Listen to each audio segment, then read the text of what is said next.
Hello, today we're in Sundance hanging out with Rocky. He's the director of the Crook County Museum.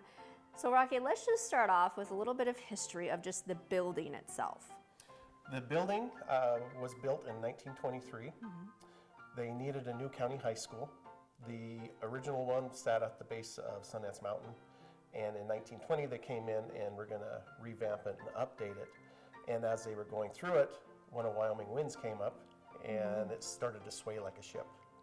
So they said, we need a new school. So they went out and got the bonds for the new school. So for $50,000, they got a new stone schoolhouse, and it was used until '72. Then when did it meld into the museum? We started in 2005. We put a new roof on the building.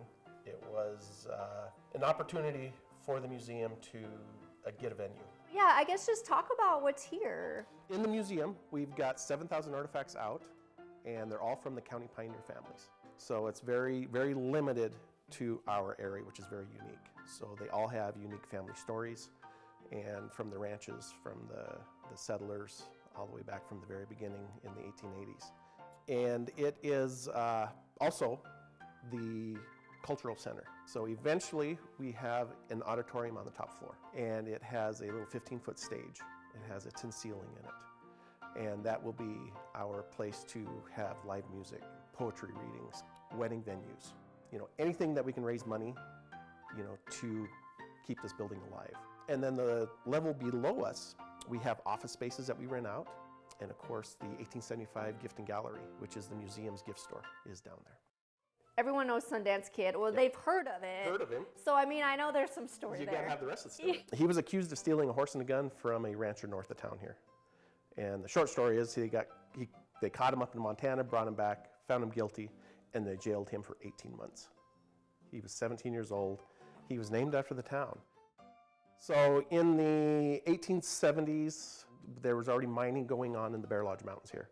There were silver mines, there were gold mines, there were tin mines.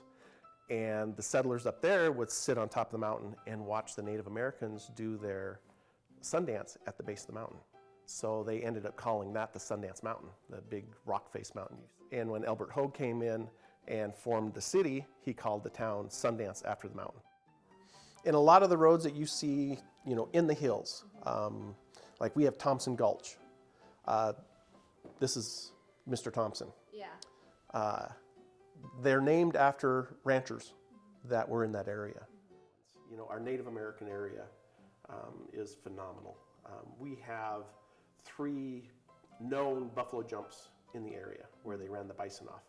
Our barn exhibit and our bunkhouse exhibit really show how they lived, what tools they used.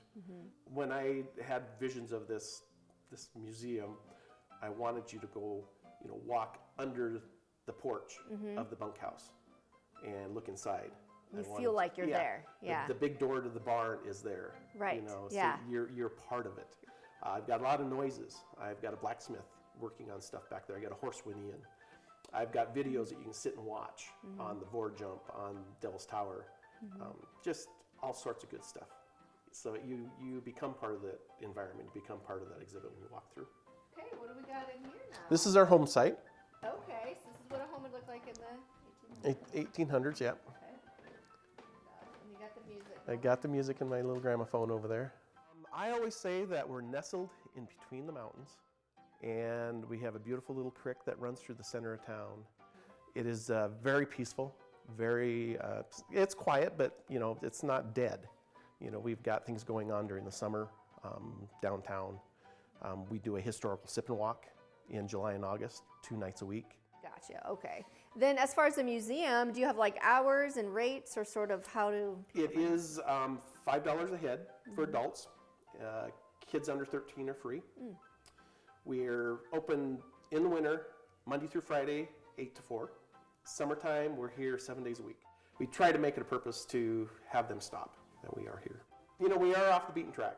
Northeastern Wyoming, we're by Devil's Tower, yes, but people go to the tower and forget about us. There are so many things going on in the county. All our small communities, Moorcroft, Hewlett, Aladdin, We are one of the lesser known areas in the Black Hills. You know, even though we are in Wyoming, we're still considered the Black Hills of Wyoming.